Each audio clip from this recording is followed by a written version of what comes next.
언니야, 스모, 당연히 선다이은얼라, 블러드본 리마스터 선나예.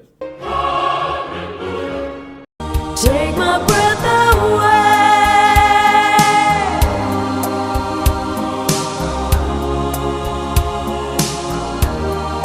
Take my breath away.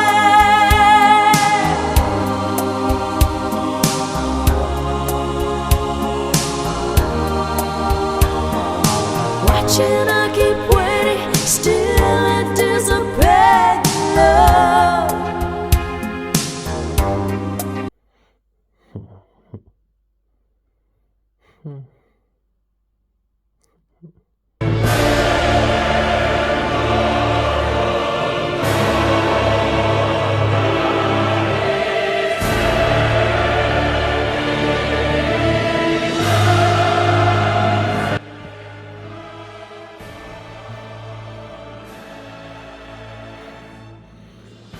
Hayır ya.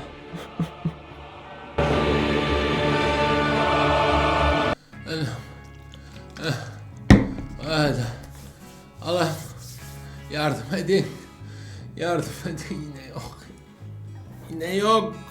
Aslında bu videoyu çekip çekmek konusunda bayağı kararsızdım yani. Yani bir an bulunduğum durumun farkına varamadım. Bir an bulunduğum durumu unutmuş oldum aslında. Videomuzun konusu 25 Eylül'de yayınlanan State of Play. Ben de şöyle düşündüm. Benim PlayStation'ım yok. Ben niye State of Play izleyeyim ki?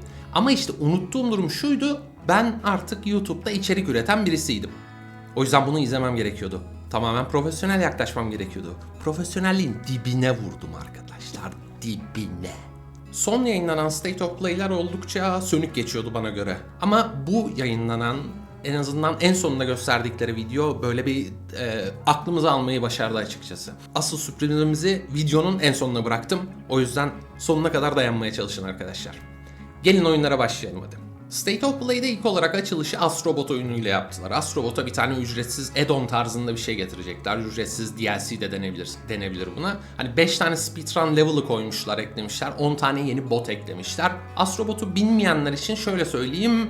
Kendisi PlayStation IP'lerinden oluşan dünyalarda geçen bir macera oyunu. Ve bu PlayStation'ın maskotu denilebilecek hani Astrobot var ya, onu yönetiyorsunuz ve farklı diyarlara gidiyorsunuz. İşlerinde Bloodborne falan da var hatta. Dediğim gibi bunlara da yeni botlar eklemişler. Aralarında hatta Helldivers'ın botu da var. Benim acayip hoşuma gitti onların tiplemeleri. Tabii dediğim gibi PlayStation olmadığı için ben oynayamıyorum. Ama oynayanların da baya sevdiğini biliyorum. Zaten bu kadar tuttuktan sonra daha birkaç ay oldu.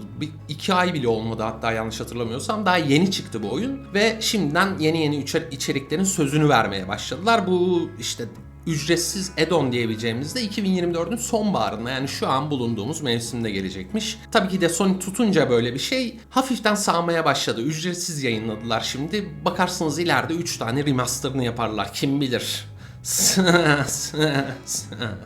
Bir diğer açıkladıkları oyun Midnight Walk adında, böyle adından da anlayabileceğiniz gibi biraz yürüme simülasyonuna benzeyen bir oyun. Ama oyunun ilgi çekici tarafı bu değildi. Oyunun şahsına münhasır ve inanılmaz güzel gözüken grafikleri mevcut arkadaşlar. Benim acayip hoşuma gitti.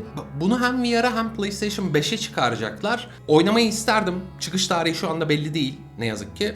Böyle Burnt Man diye bir tane garip bir yaratığı yönetiyorsunuz. Böyle kavanozumsu, yani grafikler de bir enteresan olduğu için Burnt Man'ın neye benzediğini size tam olarak açıklayamıyorum. Ama çok güzel gözüküyordu.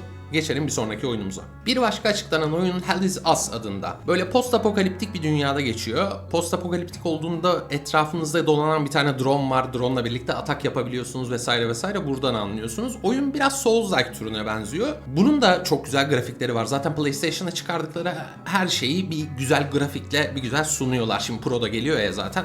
Onun gazıyla birlikte buna da çok güzel bir sanat tasarımı yapmışlar. Hani hem çizdikleri, yarattıkları dünya çok hoş duruyor. Çok aslında karanlık ve etkileyici duruyor. Hem de karşınıza çıkan böyle Android-vari Westworld'de hani Android'leri üstlerine deri kaplamadan önce böyle beyaz bir halleri vardı ya. o tarz düşmanlar çıkıyor karşınıza. Bir yandan da post apokaliptik olmasından mütevellit herhalde teknolojik cihazlarınız var. Dediğim gibi bir tane drone'unuz var, bir tane böyle bir bilgisayarınız var. Oradan çeşitli bilgilere ulaşabiliyorsunuz vesaire vesaire. Bu da güzel gözüken bir oyun ve PlayStation 5'e gelecek. Bir sonraki oyunları yine herhalde tanıtımın bu kısmını VR'a ayırmışlar tamamen. Çünkü Metro Awakening diye bir tane oyun geliyor. Evet, o bildiğiniz Metro serisinin VR oyunu geliyor. VR'da o grafikleri nasıl çalıştırabilirler emin değilim ama o da gerçekten güzel gözüküyordu. Tabii VR'da olay biraz daha şey ya, böyle hani güzel gözükmesi falan filan değil. Olayın yani VR olduğu için etraftaki nesnelerle falan etkileşime girebilmeniz gerekiyor ya. Half-Life Alyx'teki gibi. Onu da oynayamadım. VR'ımız da yok, PlayStation'ımız da yok. Garibanlıktan öleceğiz. Oynayanların yorumlarından aldığım kadarıyla VR için oyun böyle yapılmalı demişlerdi Half-Life Alyx için.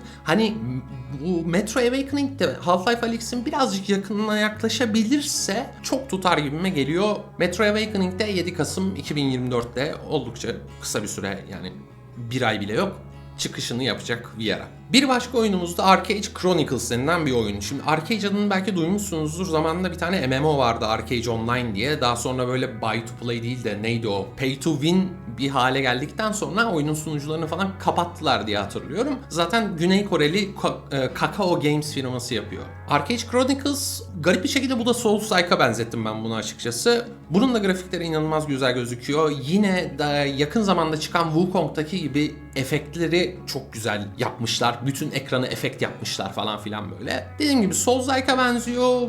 Hatta PC'ye de gelecek, sadece PlayStation'a gelmeyecek. Zaten bu State of Play'lerde artık şey oluyor. Hani hem PC'ye de geliyor hem PlayStation'a da geliyor. Kardeş korkmayın tadında. Sadece Sony'nin tek elinde bir gösteri olmaktan çıktı bu State of Play'ler. Oyunları başka platformlara da getiriyorlar neyse ki. Hazır hem PlayStation hem de PC'ye gelecek oyunlardan bahsetmişken Dragon Age Veilguard'ı da gösterdiler. Ondan da bahsedeyim isterseniz. Ya oyunun bir tane ejderha ile bir tane savaşını gösterdiler. Bir ejderha ile savaşımızı gösterdiler. Curiosity Ice Talon diye bir ejderha bu arkadaş. Ama oyun bildiğin aksiyon oyununa benziyor. Yani hani quick recovery, işte boss size saldırdıktan sonra, ejderha size saldırdıktan sonra böyle quick recovery tuşu falan çıkıyor böyle işte. Ona basmanız gerekiyor falan. Ya safi zaten aksiyon sahnelerini gösterdiler. Bir de oyunun içi grafiklerle hazırlanmış ufak sinematiklerde diyaloglara dair birkaç şey gördük. Tabi diyalog seçeneklerine dair göremedik. Zaten benim kafamı kurcalayan şey de o. Dragon Age bir RPG oyunu. Bu oyunun RP tarafına doğru, role playing tarafıyla alakalı hiçbir şey göstermiyorlar. Bu da beni biraz geriyor. Ya Baldur's Gate 3 çıktıktan sonra biraz abiler de tutuşmuş olabilirler hakikaten. Çünkü Baldur's Gate 3'ün tutmasını tahminen onlar da beklemiyordu. Sonuçta Baldur's Gate 3'ü yapanlar da beklemiyordu. İşin RP tarafına özen göstermeleri gerektiğini anlamış olabilirler. Dragon Age de çok güzel bir IP gerçekten. İlk oyunuyla. İkinci oyununu da saymıyorum. İlk oyunu ve Inquisition çok güzeldi. Ya hakiki RPG oyunlarıydı. Bu biraz Veilguard biraz böyle aksiyona daha bir odaklı gidiyormuş gibi gözüküyor. BioWare bu konuda açıklamalar yapıyor. Hani korkmayın, biz RP tarafına da bakıyoruz. Diyaloglara çok özen gösterdik vesaire vesaire diyorlar ama ben yine de korkuyorum. Artık firmalara güven olmuyor. Bir başka oyun Alan Wake 2'nin bir DLC'si. Lost Lake. Yok pardon. Lake House. Özür dilerim. Alan Wake 2 Lake House adında bir DLC. Şimdi bu DLC, yani neden bir DLC'yi gösterdiler diyeceksiniz de. Ya burada şöyle bir durum var. Remedy'nin başındaki Sam Lake abimizin yarattığı bir evren var. Hani daha önceden de duymuşsunuzdur. Alan Wake 2'nin içinde böyle Control adındaki oyuna dair göndermeler falan vardı. Bu DLC'nin açıklanmasıyla birlikte, trailer'ın görünmesiyle birlikte artık bu şey ayyuka çıktı. Tamam abi, kontrolle birleştiriyorlar bunun tadında bir durum söz konusu. Bu yüzden her iki oyunu da seven insanlar için güzel bir haber. Alan Wake 2'nin DLC'si de bu sonbaharda çıkışını yapacak. Bir başka gösterdikleri oyun, araya patlıcan kebabı gibi bir şey almışlar. VR'dan gidiyorlardı. Oradan devam etseler aslında iyiydi. Bu oyunu da oraya koysalar iyiydi. Man World of Assassination adında bir oyun. Bu da VR'a yapılmış. Oyunda yani VR'a yapılan oyunlar arasında beni en çok heyecanlandıran bu oldu.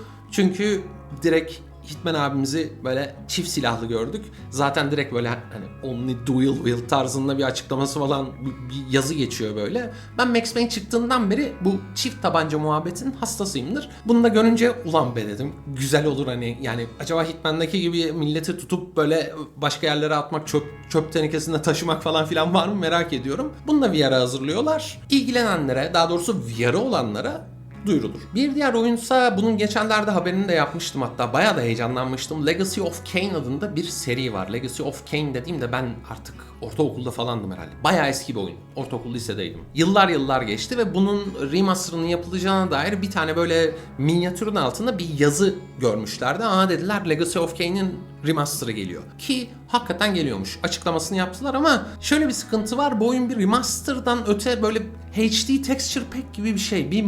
Yani bir mod gibi. Öyle oyunun eski halini ve yeni halini gösteriyorlar da öyle çok da bir değişiklik yok yani. Hani oyunun mekaniklerine falan da pek karışmayacaklar anladığım kadarıyla. Ya Legacy of Kain oyunu benim nezdimde remaster değil de remake'i hak eden bir oyun. Ama sadece remaster yapmışlar. Dediğim gibi texture'ları, ışıklandırmayı falan filan biraz ama o da şey yapmışlar. Keza zaten oyun PlayStation 5'in yanında PlayStation 4'e de çıkacak. Hatta bu grafiklerle PlayStation 3'e ve PlayStation 2'ye bile çıkabilir. Onlar da çalıştırabilir yani. PlayStation 2 döneminin oyunu mu? Birinde olabilir yani, emin değilim. Yani güzel başlayan bir haberdi benim için ama son kısmı, daha doğrusu videoları izledikten sonraki kısmı bayağı üzdü. Bunların ardından zaten yine klasik PlayStation 5 Pro'yu gösterdiler ama State of Play'i kurtaran şey, bu arada haberlerimizin asıl bombası bu değil arkadaşlar, ama State of Play'i kurtaran şey buydu. Ghost of Yotei. Evet, Yotei. Ghost of Yotei arkadaşlar. Adının başında Ghost geçiyor, bilmem fark ettiniz mi? Ghost of. Yani bu Ghost of Tsushima'nın ikinci oyunu. Yalnız Ghost of Tsushima'daki ana karakteri yönetemiyorsunuz. Zaten Ghost of Yotei'nin geçtiği dönemde ilk oyunun 300 sene sonrasında. Yeni bir karakteri yönetiyoruz. Karakterimiz kadın bu arada. Yeni mekanikler var, yeni silahlar var. Her şey yeni ama yine aynı şeyi söyleyeceğim. Grafikleri inanılmaz. Bunun ama hakikaten inanılmaz gözüküyor. Yani o çayırların arasından atıyla koşturan ablamızı görünce böyle bir oldum. Çok güzel gözüküyor oyun. 2025'te çıkacak, böyle kesin bir çıkış tarihi yok bunun. Ve yani dediğim gibi de hani onun videosunu gösterdiler. İnsanlar böyle bir, ben de böyle oldum, uyuyacaktım yani. Ve şimdi gelelim asıl bombaya. Aylardır beklediğimiz o habere arkadaşlar. Geliyor. Horizon Zero Dawn.